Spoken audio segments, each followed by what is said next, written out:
Namaskar, everyone. Welcome to Sunday.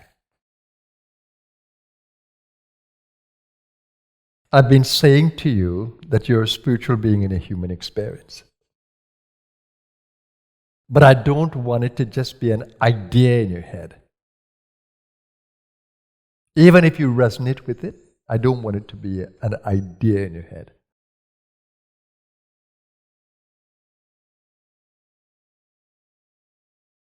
Or in your mind. I want it to be a truth, a realization. For me, it has been a phenomenal realization at 21. Phenomenal. It changed my life completely. That I could be aware that I'm a spiritual being, or an energy being, or a being of light, whilst in this body. And from then, I began to see the body as a human animal. I didn't have that before. I was the animal. I was totally identified with the animal, and I struggled with the animal instincts and behavior. I knew that I wasn't an animal, but I couldn't feel otherwise. I was an animal.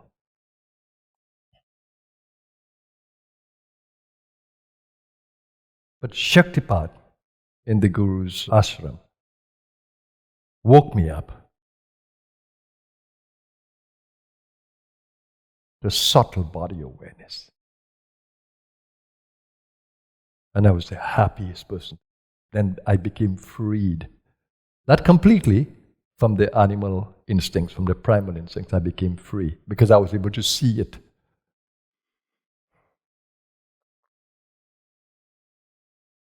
I was able to distinguish between animal behavior and spiritual behavior. Between the animal impulse in the body and the spiritual impulse of the soul. I was able to see it. And that helped me enormously. Especially for the sexual power in the human being, because I felt it was base power. It was just humanly driven. I didn't feel totally comfortable with having this sexual power in the human body, because my morality was judgmental in that respect, because I judged myself and I felt impure when sexual thoughts would come into the body. And of course, the body is a young body. I became very ashamed of those feelings. But in Shaktipat, I was free of that. I began to see the difference between the human animal and the soul. And what happened then was incredible, because I had the opening of the heart. And the opening of the heart gave me power to move energetically, the power to feel that I was moving in energy. So I felt that my actions were energetic. My walking, my speaking, my singing, my movement. And that got me into a different field, because in that, the sexual instinct of the body is not there. The body is no longer primal. I can spiritualize that part of me. And that became huge. Because I found myself spiritualizing all the human instincts. The eating, the hunger, being territorial, wanting to command in a physical sense. I began to lose that. And that was huge for me. Spiritualizing the human instincts. So even when the body likes a certain food, the body becomes programmed to the sweets and to the other things. I watch it and say, no, we're not going there. We're not going there. This is bad for you. Because when the body becomes habituated to the lower instincts, it's like the body's programmed. And it will pull you if your mind is not strong. It'll pull you into sexuality, because the sacral chakra is sex and taste, food. So when you weaken the sacral energy, those are the two things you get caught up in. But when you have the awareness, you will be able to spiritualize those instincts. And that's what I could change my diet into anything I want to, not an issue. I could take the bitterest medicine, not an issue. Because I can feel it, I can see the difference, and I like that. But the power to command the mind. Didn't come yet because my mind could still be second guessing, restless, even though I could feel this beautiful energy of the heart. The security of the mind and the power of the mind came only when I could feel Mana's power. Then I learned to bring the mind to focus. And then I was able to control the energies along the spinal column with Mana's power. So that happened just before I left India, in my first visit. And that was heaven, because now I could focus. Not only could I love, but I could focus. And when I came back to Trinidad, it was, wow. I was detached from the world. I didn't want to live the human experience. I wanted to run away from it. I wanted to find the truth of my being. And so I ran away from the world. That's how I went to India. But when I came back, with this new spiritual awareness, I was able to engage in the world. Because I became detached from my family, the people who were dearest to me. I had to leave them. And I left them in such a way, When I left Trinidad in 1975, I left an Independence Day of the country. August 31st. I took my bag. I never waved goodbye. I wasn't happy. I left as a lost soul. Couldn't love. Couldn't relate to the human experience. That's how I left Trinidad. I took my bag, it's a small bag. And as I told you, I had 3 suits of clothes, I had a towel, I had a mat,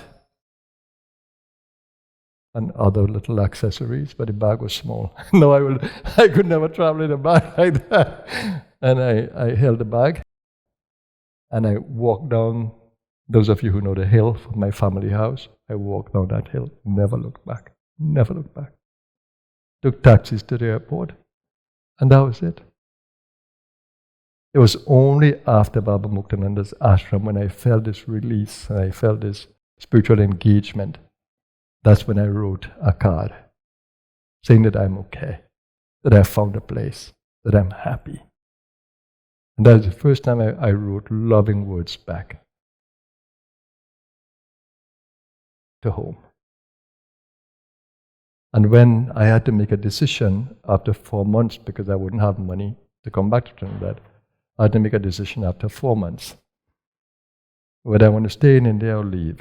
And I made a decision simply based on the power of Shaktipat that I had and the higher realization that I had. When I came back to the country, oh my God, I couldn't be more happy. I began to engage in the world differently, 100% differently. I began to enjoy the human experience. And I was beginning to have the power to spiritualize the human experience. I became a different person. A lot of people will say that he was always a humble person or always a loving person. Before that, yes, I was, because that was my aspiration, to know myself and to be humanitarian. But when I came back, it was a different engagement, total loving engagement. I became very loving to all, very accommodating, and my life became a life of service. I would give tuition, I would counsel students. I spent time with them, I taught them meditation, I would have little meditation classes and be singing with them. And life became a complete joy. I didn't think of going back to India. I was just so happy at that stage. And then the person who I went to in India, I went to deliver a letter actually to Baba Muktananda's ashram, and I stayed. I was captivated by the ashram. That person, she's the one who said to me 2 years after, I'm at my happy self, I was totally fine. She said, why don't you come to the ashram? That there's a course that is happening now. And you should come. And Baba Muktananda is there, you will meet him. And of course, when I put my mind on it, oh my God, I began to feel missing the ashram and say, oh my God, I want to go back. I want to go back. And it was just in the August vacation for teaching, so I was happy. And I left the moment the school finished. I left for India, and I completed the course. But it was that invitation brought me back to India. It was magical because I absolutely loved the course. I loved being around Baba Muktananda, although it was challenging because I couldn't relate to the human being. I was relating to this power inside. But I learned that it is the Kundalini that can make you appreciate the value of the Guru. Because the first week I couldn't relate to his human form, but I moved away from it in the meetings with him. I moved away from it and I focused on Kundalini. And when I did, I feel bonded with his Kundalini energy.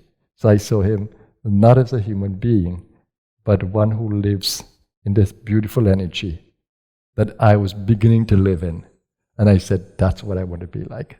That's what I want to be like. Masterful. And so I kept my eye just on that, the Kundalini. Kundalini became the Guru. She became the bridge between me and the outer Guru. And wow, I couldn't ask for more. I left India totally blessed. Totally blessed. And when I came back, it was only 7 months after that the 40 days happened.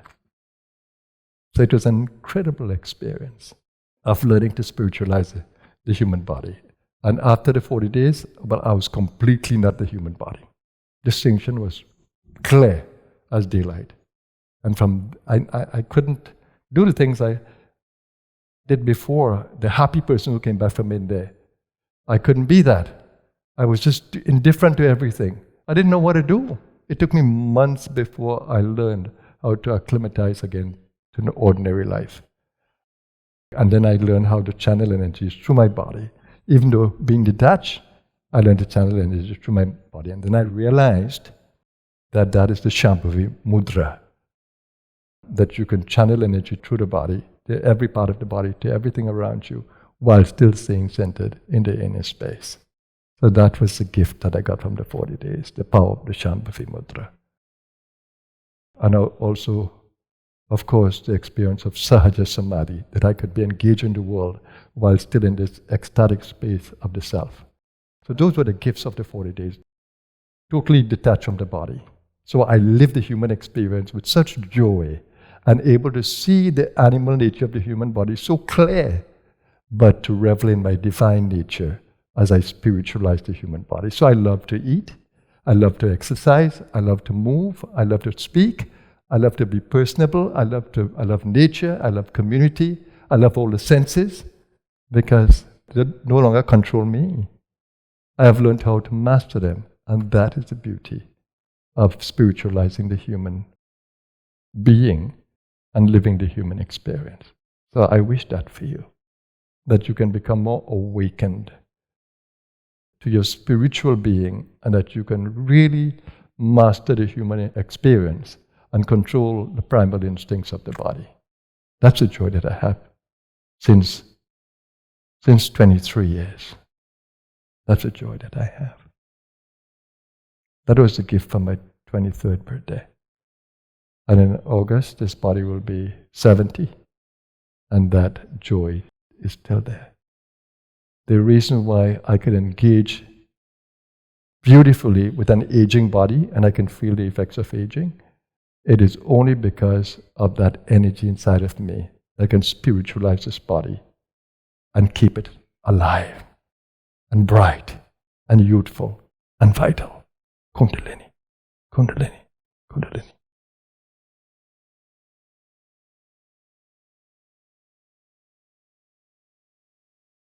So that's why I wish for you the awakening of this beautiful energy within you. And I wish that you can have the same experiences that I have and have had. It makes the human experience worth living.